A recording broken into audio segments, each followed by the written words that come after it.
گەنجۇ ئۇيغۇر خانلىقىنىڭ قۇرۇلۇشى توغرىسىدا. ئاپتورى ئەخمەت مۆمىن تارىمى. قىسقىچە مەزمۇنى.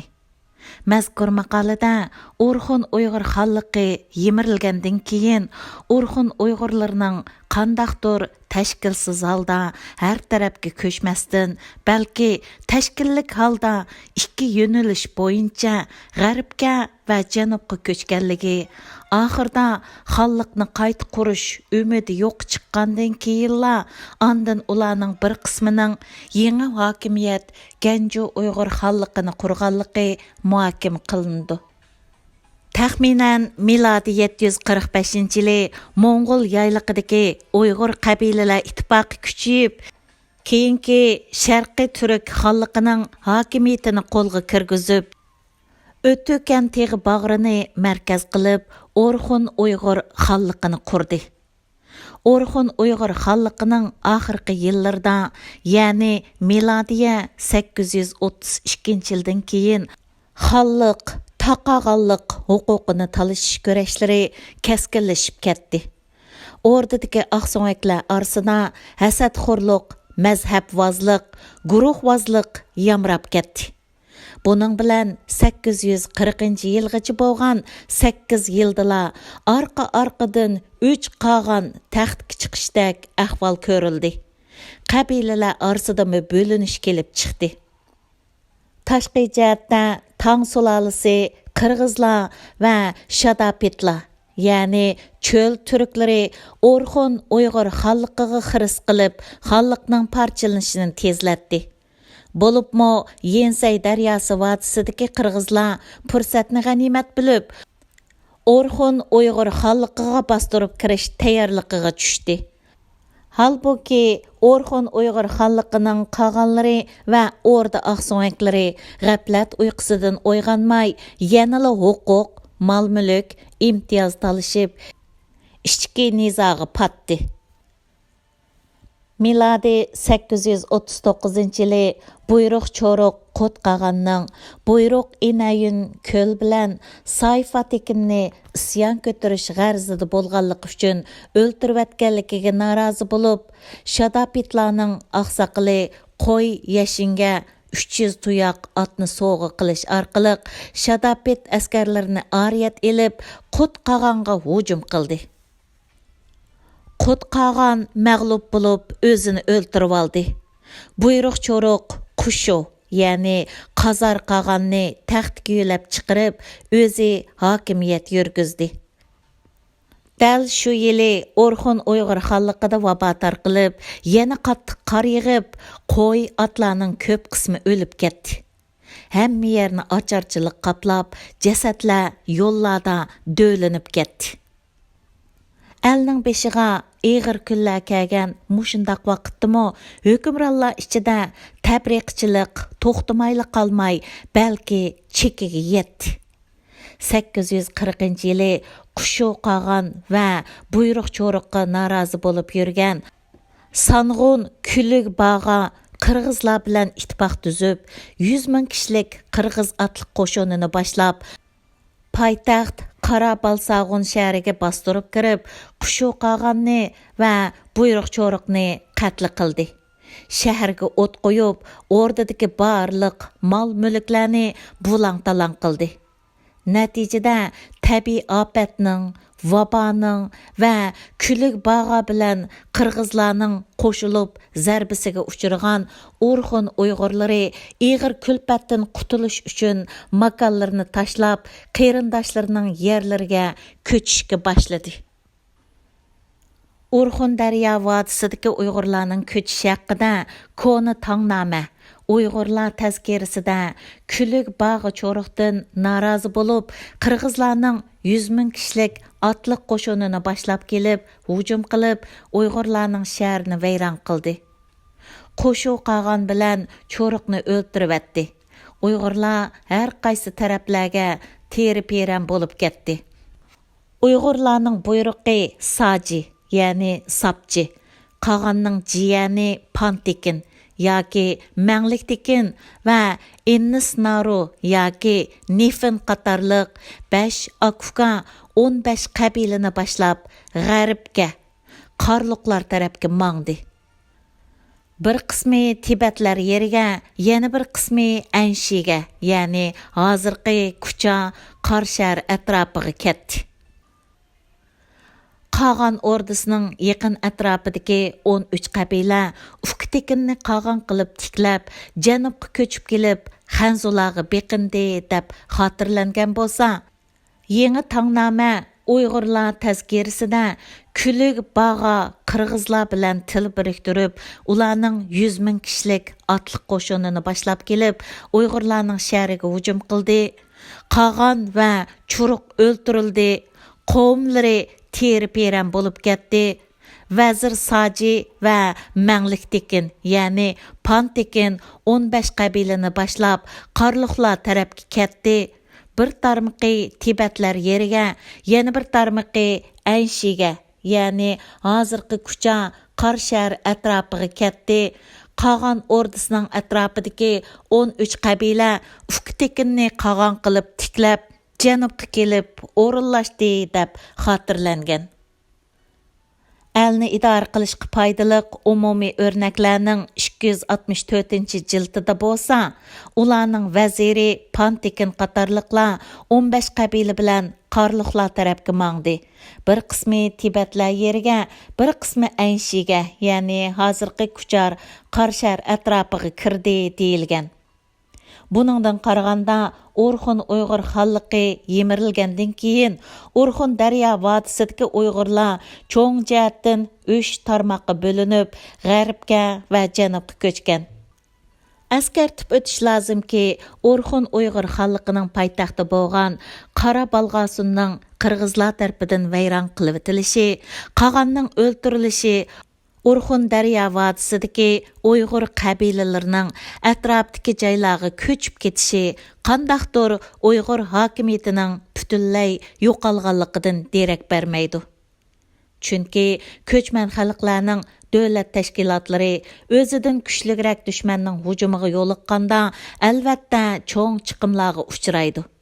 Lekin ularda to'liq munqarz bo'lib ketishdan qutulib qolishning oz deganda mundaq ikki xil imkoniyati bor.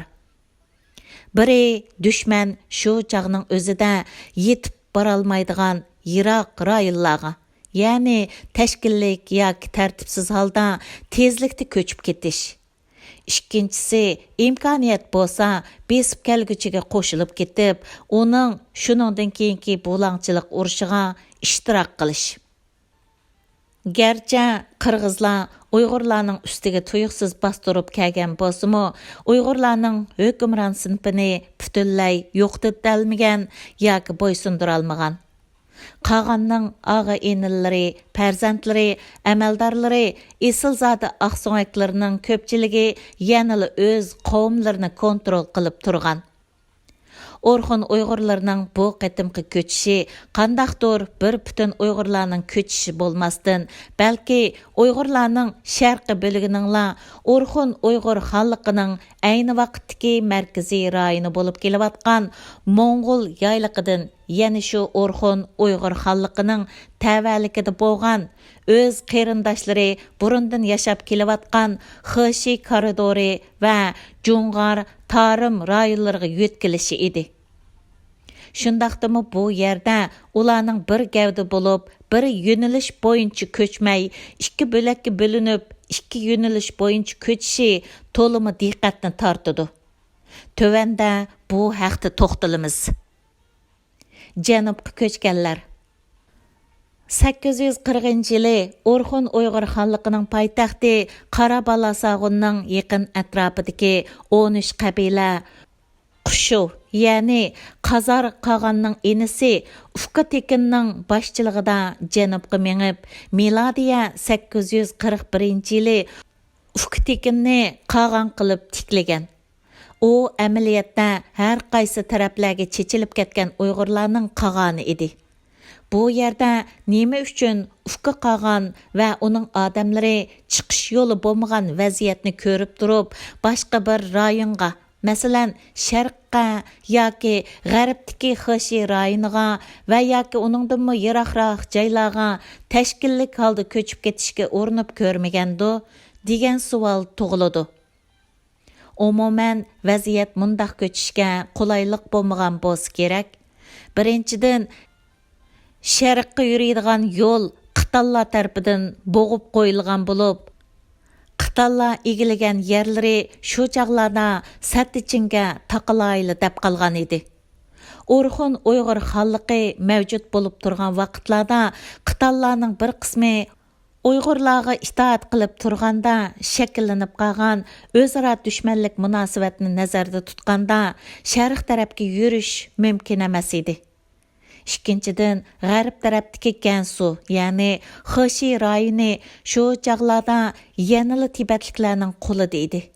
Bu rayonlarga burilib ko'chib kelgan Uyg'urlarning bir qismi tibatlarga itoat qilgan.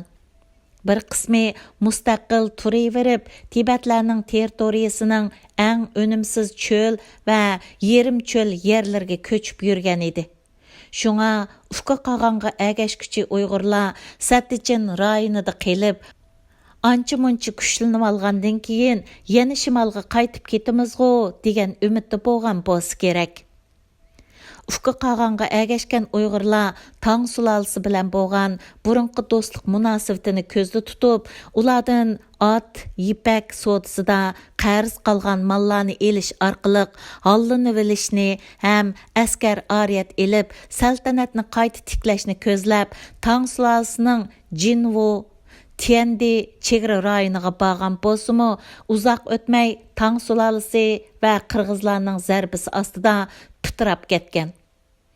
Koni Tangnama va yangi Tangnamidagi xotirlarga asoslanganda ufqa qolgan milodiya 846-yili ishki Mo'ng'uldagi Oltin tog'da qo'l ostidagi buyruqi Yinchur tarafidan o'ldirilgan. Uning inisi Oknir, ya'ni Inantekin qolgan bo'lgan. Bu chaqda Oknir qolganning atrofidagi odami 5 mingga yetmaydi. Ular nailaj Qumuqlarning qishig'i panah tatib borgan. Qumuqlar aslida Orxun Uyg'ur xonliqiga qaram qabila edi. 847-yili Tang sulolasining Lolong rayonining Hiravuli Jangjunwu Oknir qag'an va uning qavmini talto'kis yo'qtish maqsadida Qumuqlarga hujum qilib, ularni mag'lub qilganda Oknir qag'an va uning obro'yliq baglaridan bo'lib 500 kishi Shirvalarning qishig'i panah tatib borgan. Shirvalarmi aslida Orxun Uyg'ur xonliqiga qaram qabila edi. Keyin ular Tang sulolasi lashkarlarining o'zliksiz hujumida u yerlardami turolmay, Oknir qag'an va ayoli Qarloy, o'g'li Do'stekin qatorliq 9 kishi g'arbga qochib ketgan. Shuningdan keyin ularning izlariga bo'lmagan. Keyin qirg'izlar yana 7 tuman lashkar chiqarib, Shervalarni qattiq mag'lub qilib, ularning yerda turayotgan Uyg'urlarni cho'llikning shimoliga elib ketgan. Boshqa joydagilar bo'lsa pitirab ketgan. Qirg'izlar tarafidan cho'llikning shimoliga elib ketilgan Uyg'urlar bilan Orxun Uyg'ur xonligi yimirilganda ko'chmay qolib qolgan Uyg'urlar keyin Qitallarga, ya'ni Liao sulolasiga beqinib, yanala Uyg'ur degan nom bilan tarix nomlarda ko'rilgan. Keyincha Mo'ng'ullar, Yoqutlar va Tuvalarga singib ketgan. Pitirab ketgan Uyg'urlar bo'lsa, Irg'una daryosini bo'ylab janubga ko'chib, Tibatlar hukmronligidagi Xişi rayoniga kelib makonlashgan. Ularning g'arbga ko'chib, Tangirteg'i atrofiga bormay, janubga ko'chib, Xişiga kelishida ichki tashqi sabablar bo'lsa kerak. Ya'ni, birinchidan Xişi rayonida aslida ularning qarindoshlari makonlashib kelgan bo'lib, bu joy yana yağlıqar urqining kuchlangan joyi bo'lgan. Ikkinchidan, yağlıqar urqining Tibatlar bilan nihoyat yaqin aloqasi bo'lgan. Uchinchidan, Uyg'urlarning ichki qismidagi mazhab ko'rishi tufaylidan ular Pantekinning itoatiga o'tishni xohlamagan. Төртіншіден, 842 yazda Qırğızlar ғәрбке көчкән Pantekin başçılığıdaki 15 qəbiləgə ikkinchi qatim zərbi berib, ularni qattiq ziyanğa uçratqan, həm Təngirtağının şərqini egilib alğan. Bu Tibetlərə beqinğanlarmı ғәрбке көчкәnlər içidəki Tibetlər yeriga kelganlarga o'xshash asosliqi Gەnjۇ qatarlıq joylarga kelgan. Bu haqda 5 davrga oid mo'yim xotirlar 28 jildida aniq holda Tendi Jinvu atrofidagi Uyg'urlar talafotga uchragandan keyin qoldiqlari g'arbga ketib, Tibetlarga beqinib, Gەnjۇga makonlashdi deyilgan. G'arbga ko'chganlar Koni tangnoma, yangi tangnoma, elni idora qilish paydalıq umumiy örnəklərdəki xatirlər boyunca uzundan buyan bəzi tədqiqatçılar Orxun Uyğur xanlıqı yemirilgəndən keyin Uyğur qovumları 3 tarmaqqa bölünüb ғәрбке көчкән. Bir qismi qarlıqlar tərəfə manğan, bir qismi Ənshiga, Beşbalıqqa və Quju, yəni Turpanğa makonlashqan. Bir qismi Tibetlər yeriga kirib Gەnjۇga makonlashqan deb qaraydı. Bu yerdə ғәрбni nishonlab manğan Uyg'urlarning buncha chechilib ketishi kishini o'yga salmay qolmaydi. Amaliyotda ғәрбке ko'chgan Uyg'urlar dastlabda Beşbalık atrofidagi qarliqlarning yeriga kelgan bo'lishi, keyin ahvolda o'zgarish yuz berganlikdan, ya'ni Qirg'iz oqso'nglari Orxun daryosi bo'yidagi Uyg'urlarning poytaxtini ishg'ol qilganligiga qanoat qilmay, pitirab ketgan Uyg'urlarga davomliq qo'g'lab zarba bergan bo'lib, 842 yozda ular g'arbga ko'chgan Pantekin boshchiligidagi 15 qabilaga ikkinchi qatim zarba berib, ularni qattiq ziyonga uchratgan. Amalsız bir qismi Tibetlər yeriga, Gەnjۇga, bir qismi Ənshiga ketgan bo'lishi mumkin. Konkret aytganda, Koni tangnoma, yangi tangnoma, elni idora qilishga foydaliq umumiy o'rnaklardagi g'arbga qarliqlar tarafga ketdi deyilgan Uyg'urlar dastlabda Altay teg'idan o'tib, Jungariyadagi qarliqlarning qishig'i kelgan. Tarixnomalarda xotirlanishicha, qarliqlar aslida Bulag, Jigil, Tashlik qatorliq 3 qabiladan tarkib topgan bo'lib, dastlabida Qumulning g'arbi, Qarshaharning shimolidagi joylarda Tangri teg'ini bo'ylab joylashgan. 8-asrning o'ttirlaridan keyin Chu daryosi, Talas daryosi va Ili daryosining tuvanki eqini bo'yidagi joylargacha yetib borgan. Orxun Uyg'ur xanlıqı qurilgandan keyin Uyg'ur ittifoqiga kirgan.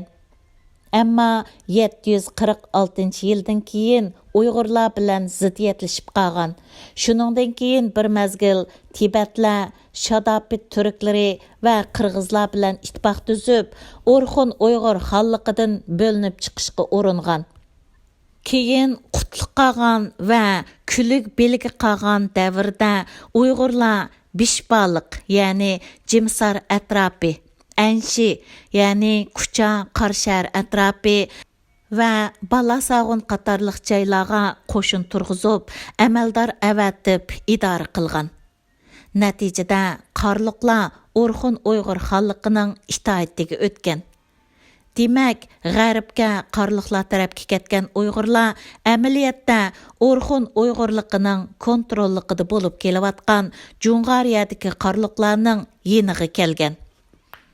Valanki bular texi mustahkamlanib bo'lmag'achqa, Qirg'izlarning qo'g'lab zarba berishiga taqobil turib bo'lolmay, bir qismi yanala Tangirtağının shimolida qilib, Qirg'izlar bilan tutishib turgandan boshqa, bir qismi Tibetlar egilab turgan Xeshi koridordagi Uyg'urlarning qishig'a Gەnjۇ, Liangju, Jinju, Suju atroflariga ketgan. Mana bular tarixnomalarda Tibetlar yeriga ketdi deyilgan Uyg'urlardir. Yana bir qismi Pantekin boshchiligida Tangirtağdan o'tib Ənshiga, Qarshahar, Kucha atrofiga kelgan. Mana bular Әншіге ketdi deyilgan Uyg'urlardır.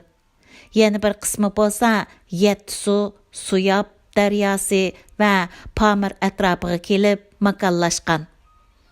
Buningdan bilishga bo'ladi-ki, Orxun Uyg'ur xonligi yemirilgandan keyin Uyg'urlar g'arbga 3 tarmoqqa bo'linib emas, balki bir tarmoq bo'yicha ko'chgan bo'lib, keyin qirg'izlarning qo'g'lab zarba berish tufaylidan bo'linib ketgan. Pantekin boshchiligidagi bir qism Uyg'urlar Әншіге, ya'ni Qarshi shahar Kucha atrofiga kelgandan keyin 842-yili Pantekin o'zini Yabg'u deb jakarlagan. Chunki bu chaqda janubga ko'chgan Uyg'urlar tiklagan ufqqa qolgan texi hayot edi. Ham u har qaysi taraflardagi Uyg'urlarning o'rtaq qolgani edi. Keyin Pantekin ufqqa qolganning o'lganligi, uning inisi Oknir, ya'ni inon qolgan va odamlarning pitirab ketganligini uqqandan keyin 848-yil 1-oyda o'zini qolgan deb atab hokimiyat tiklagan. Tadqiqotchilar bu hokimiyatni G'arbiy Uyg'ur davlati deb ataydi. Vaholanki keyincha hokimiyatda malamanchilik yuz bergan. Ya'ni 870-yil atrofida Pantekin Beshbaliqdagi sardori Bögüchin, ya'ni Bögü Tekin tarafidan o'ltirilib, qolgan urqidagilar sirtqa ketishga majbur bo'lgan. Ulardan bir qismi Guangju, Shajuga ketgan.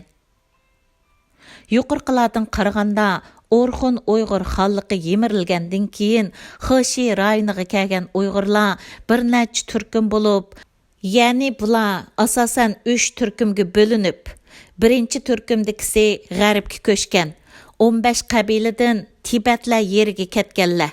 Ikkinchi turkumi janubga ko'chib kelgan. Qolgan ordisining yaqin atrofidagi 13 qabilaning bir qismi. Üçüncü turkumi bo'lsa, Pantekin boshchiligidagi Әншіге ketgan Uyg'urlarning keyin yana sharqqa ko'chib Xishiga kelgan bir qismidir. Ular Gەnjۇ, ya'ni hozirgi Gansu'dagi Jangyi atrofiga emas, balki Jinju, ya'ni Tianshui atrofi, Liangju, Wuwei atrofi, Lanju, Guangju, Shaju, ya'ni Dunhuang atrofi, Suju, hozirgi Gansu o'lkasining Jiuquan rayoni qatorliq joylarga kelgan. Ular 7-asrning dastlabki mezgilidan boshlab Xişi rayoniga kirgan Uyg'ur qabilalari bilan birlashib, bu rayondagi Uyg'urlarning kuchini zo'raytgan. Pantekin 848-yili o'zini qolgan deb jakarlab, yangi Uyg'ur hokimiyati, ya'ni G'arbiy Uyg'ur davlatini tiklagandan keyin amaliyotda hamma joydagi Uyg'urlarning, jumladan Tangirtog'ining janubiy va shimoliy ham Xişi rayonidagi Uyg'urlarning o'rtaq sardori bo'lib qolgan. Shuning bilan Uyg'urlarning siyosiy markazi Tangirtog'ining janubiga yo'tkalgan. Tadqiqotchilar bu haqda to'xtalib, Pantekin o'zini qolgan deb jakarlagandan keyin u Xişi vodisi, Pamirning g'arbiy, Tangirtog'ining janubiy va shimolidagi Uyg'ur qabilalarining o'rtaq g'o'jisi bo'lib qoldi. Bu uch bo'lak Uyg'urlar Chechilang'u g'arbiy Uyg'ur hokimiyatini qurashtirib chiqdi deydi. Pantekinning o'zini qolgan deb atab, yangi hokimiyatni qurib chiqqan joyi to'g'risida Koni Tangnoma Uyg'urlar tazkirasida Әншіде o'zini qolgan deb jakarladi deyilgan. Elni idora qilishga foydali umumiy o'rnaklarda bo'lsa, oldi bilan Әншіге kelib o'zini qolgan deb jakarlab, ondan Gәнжуga o'rinlashdi deyilgan. So'ng sulolasi tarixi Uyg'urlar haqida qissada bo'lsa, o'zini qolgan deb atab Gەنجۇ, Shaju, Shiju, ya'ni turpanni ilkiga oldi, ammo ilgirki gullanishni asliga keltirolmadi deyilgan bo'lib, xotirlar har xil. Buningga asosan ba'zilar Pantekinni Gәнжуda turgan deb qaraydi, ammo buningga hukm qilish tas. Әлni idora qilishda foydaliq umumiy o'rnaklardagi oldi bilan anshiga kelib o'zini qolgan deb jakarlab, ondan Gənjuga o'rinlashdi degan bayondan qaraganda, ehtimol Pantekin qolgan deb atilib, Xişi vodisi Pamirning g'arbi, Tangirtog'ning janubi va shimolidagi Uyg'urlarning o'rtaq qolgani bo'lib, bu uch bilak Uyg'urlar o'rtaq bir hokimiyatni shakllantirgan chaqda Tang sulolasidagilar bu uch bilak Uyg'urlarning o'zaro munosabatini tushunib bo'lolmag'achqa, ularning ustiga ularning faqat Gənjuni markaz qilib, Xişi vodisidagi har qaysi joylarga taralgan Uyg'urlar bilan orliqi yaqin ham bevosita aloqasi bo'lg'achqa, ular xato holda Pantekinni Gənjuda deb qaragan bo'lishi mumkin. Shundaq bo'lganda, So'ng sulolasi tarixi Uyg'urlar haqida qissadagi o'zini qolgan deb atab, Gənju, Shaju, Shiju ya'ni turpanni ilkiga oldi, ammo ilgirki gullanishini asliga keltirolmadi degan bayonnimi o'zini qolgan deb atab, uning qo'l ostidagi Uyg'urlar Gənju, Shaju, Shijuni ilkiga oldi, ammo ilgirki gullanishini asliga keltirolmadi deb tushunish kerak. Shuni muayyanlashtirishga bo'ladi-ki, mayli arabcha yoki farscha tarixiy materiallar bo'lsin va yoki xitoycha tarixiy materiallar bo'lsin, hammasi birdek Pantekinning anshi, ya'ni Kucha, Qarshar atrofida qolgan atalganligini har tarafdan isbotlab berdi. Xişi rayoniga makanlashib, Tibetlarga beqingan Uyg'urlar yuqorida ko'rsatib o'tganimizdek, dastlabda Pantekinni o'rtaq sardor deb to'nigan, ham birlikka kelishni, taraqqiy qilishni istagan. Ammo ha degandila bu orzusiga yetolmagan. Uningda ular cho'qim muvofiq ichki ham tashqi sharoitga ega bo'lishi zarur edi. Keyincha vaziyat ularga foydali bo'lgan. Ularmı vaziyatdan obdan paydalangan. Aldı bilan ular Tang sulolasining burunqi Shaju aymiqining Hiravuli Jang Yichauning Tibetlarning hukmronligini og'dirib tashlashini qo'llagan. Boshda aytib o'tganimizdek, ular Xişi rayoniga makanlashib, Tibetlarga beqingandan keyin ularning zulmiga uchrab kelgan. Chunki Tibet hukmronlari har qaysi millatlarga qarta assimilyatsiya qilish siyosatini yurgizgan. Bu har qaysi millatlarning kuchlik noroziligini va qarshiligini qo'zg'agan. Natijada milodiya 850-yili Tang sulolasining burunqi Shaju aymig'ining Hiravuli Jang Yichau bu joyda yashayotgan xanzularga va Uyg'urlar qatorliq boshqa xalqlarga rahbarlik qilib, Tibet oqso'ngaklariga qarshi qo'zg'olon ko'targan va Tibet oqso'ngaklarini Gənju, Liangju, Shaju, Yiju rayonlaridan qo'g'lab chiqargan. Uyg'urlarning Jang Yichauning Tibetlar hukmronligini og'dirib tashlashini qo'llashi tarixnomalarda ancha ko'p xotirlanmagan bo'lsa-mu, ammo nihoyatda aniqki, Pantekinni o'rtaq sardor deb to'nigan Uyg'urlar ayni vaqtda Jang Yichauning qo'shini bilan xeyli yaxshi munosabatda bo'lgan bo'lib, ular bilan o'zaro moslashgan, qo'llashgan. Ularning bundaq o'zaro qo'llashishi, moslashishi Tibetlarning Xişi, Sharqiy Uyg'ur diyori rayonidagi hukmronligini nihoyat tezli bitchit qilgan. Bu hal Xişi Uyg'urlarning kuchayishiga foydali sharoit yaratgan. Jumladan ular Tibetlarning hukmronligidan qutulib, taraqqiy tepish fursatiga ega bo'lgan. Vaholanki, mushu mezgilda Pantekin tiklagan yangi Uyg'ur hokimiyati, ya'ni G'arbiy Uyg'ur davlatining ichki qismida zo'r siyosiy davolg'ish yuz bergan. Ya'ni milodiya 870-yili Pantekinning Beshpalliqda turishliq amaldori Bögü, ya'ni Barqut urqidan bo'lgan Bögüchin harbiy siyosiy o'zgarish qo'zg'ash orqali Pantekinni mag'lub qilib, uni o'ltirib, Quju, ya'ni Turpanda o'z oldiga hokimiyat tiklagan. Natijada Pantekinning o'ltirilishi Bögüchinning Quju qatorliq joylarni egilib olib, o'z oldiga hokimiyat qurib olishi bilan Pantekinning urug' jamoati buyruq tarqanlari va bir qism odamlari Bögüçinning rahbarligiga itoat qilishni xohlamay o'z oldiga yo'l tutishgan. Ya'ni ulardan bir qismi Xeshi rayonidagi Guangzhou Shajuga ketgan. Buning bilan toki mushu mezgilgacha G'arbiy Uyg'ur davlatiga tava bo'lib turayotgan Xeshi Uyg'urlari 875-yildan keyin o'z oldiga hokimiyat qurish yo'liga mangan. Shuningdan keyin Xeshi Uyg'urlari ichki jihatdan birlikka kelgan. Bo'libmi Pantekinning urug' jamoati Xeshi rayoniga kelgandan keyin tadrijiy holda bu yerdagi har qaysi Uyg'urlarni birlikka keltiradigan uyushtirg'ich kuchga aylanib, Xeshi Uyg'urlari tadrijiy birlikka kelishga boshlagan. Jumladan ular گەنجۇ rayonini markaz qilib, kuchini zo'raytib, eng oxiri mustaqil bir siyosiy harbiy guruh sifatida tarix sahnasiga chiqqan. Xeshi Uyg'urlarining sardorining o'zini qag'an deb atab, davlat qurgan vaqti haqida qarashlar o'xshash emas.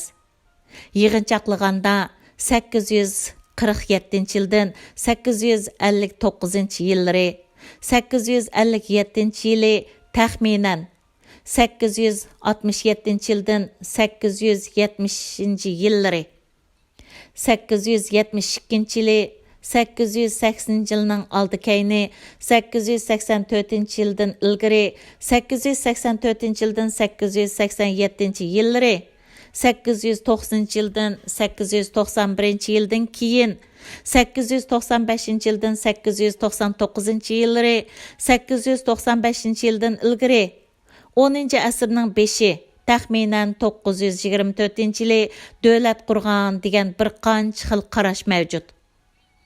Buningda muhimi Xeshi Uyg'urlarining tunji qag'anining kim ekanligini oydinlashtirib olish zarur. Ilgari ko'pincha tadqiqotchilar Pantekinni tunji qag'an deb qaragan edi. Hozir bundaq qarashning toza to'g'ri emasligi dalillanmoqda.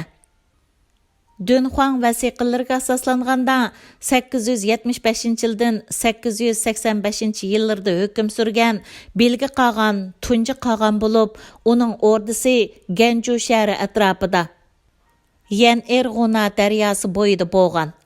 Bu Xeshi Uyg'urlarining 875-yili rasmiy mustaqil hokimiyat, ya'ni گەنجۇ Uyg'ur xonliqini qurib chiqqanligini tushuntirib berdi.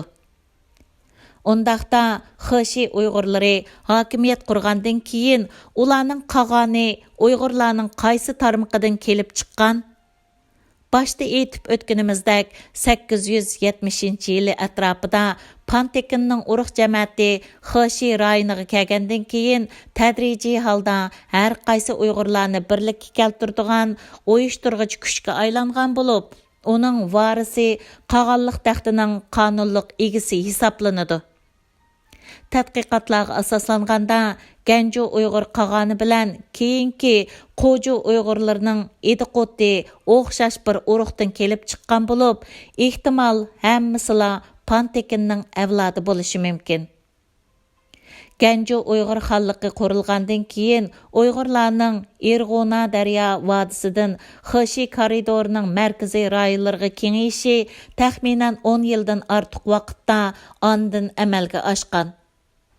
884-yilning oxirida Uyg'urlar asli Tibet, Tuyg'un qatorliq millatlar egilab yotgan گەنجۇ shahrini o'z qo'liga olgan. Bu گەنجۇ Uyg'ur xonliqining kuchayishiga mahkam asos solgan. 900-yili yoki uningdan sal keyin Uyg'urlar ordisini Erg'una daryosi vodisidan گەنجۇ shahriga ko'chirib kelgan. Shuningdan keyin ular گەنجۇ Uyg'urlar degan nom bilan tarix sahifasidan o'rin olgan. Miladi 901-yili Tang sulolasi podshohi Jaozong haram og'illar tarafidan majburiy Fingshanga elib ketilganda گەنجۇ Uyg'ur xonligi Tang sulolasining Lingju aymog'ining Hiravuli Xansun orqali podshoh Jaozongga maktub yo'llab, lashkar chiqarib, xavf-xatarni tugatishni xohlaydiganligini bildirgan bo'lsa-mu, ammo rad qilingan. Buningdan ayni vaqtda گەنجۇ ئۇيغۇر خانلىقىنىڭ allaqachon tang sulolasi bilan qo'shni bo'lganligini, kuchining zo'r ekanligini ko'rib olg'ili bo'ladi. Taxminan 10-asrning oldingi yarmida گەنجۇ ئۇيغۇر xonligi Xişi rayonini tamoman degudek tizginlagan. Umuman yuqorqilardan shuni bilishga bo'ladi-ki, birinchidan Orxun Uyg'urlari sarson bo'lgandan keyin qandaqdir pitrab, nishonsiz holda yot yiroq joylarga ketgan bo'lmasdan balki burundan Orxun Uyg'ur xonliqining hukmronlik doirasida bo'lib kelgan Xişi rayoni va Tangriteg'ining shimoliy janubidagi o'z qarindoshlarining orasiga ularni pana tortib tashkillik ko'chgan bo'lib, ular bilan birlashib xonliqni qayta qurib chiqish orzusida bo'lgan. Ikkinchidan, janub va g'arbga ko'chgan Uyg'urlarning yo'l boshchilari ko'chib borgan joylarda o'z oldiga tug' tiklab qolgan bo'lib olgan bo'lmasdan, balki elning birligini saqlash maqsadida an'anaviy taxt varisligi qoidasi bo'yicha ish ko'rib, bir-biriga yo'l qo'yib kelgan. Masalan, Pantekinning qushi, ya'ni Qazar qog'onning inisi Ufkitegin qog'on bo'lib tiklangandan keyin uni e'tirof qilib, o'zini Yabg'u deb atishi va uning o'rniga chiqqan Okner, ya'ni Inon qog'onning derki bo'lmagandan keyinla ondan o'zini qog'on deb jakarlashi buningga misol bo'la oladi. Üçüncüdən, Xişi rayoniga ko'chgan Uyg'urlar Orxun Uyg'urligini qayta qurish umidi yo'q chiqqandan keyinla ondan yangi hokimiyat گەنجۇ Uyg'ur xonliqini tiklagan. Shuning bilan bu hokimiyat Orxun Uyg'ur xonliqining davomi sifatida qad ko'tarib, Uyg'urlarning qudratini qayta namoyon qilgan. Maqola tamom. Ilova. Bu maqola asli Munbar jurnalining 2014-yillik 1-sonidan elingan bo'lib, 2017-yili 10 yanvarda akademik tor betiga qayta besilgan.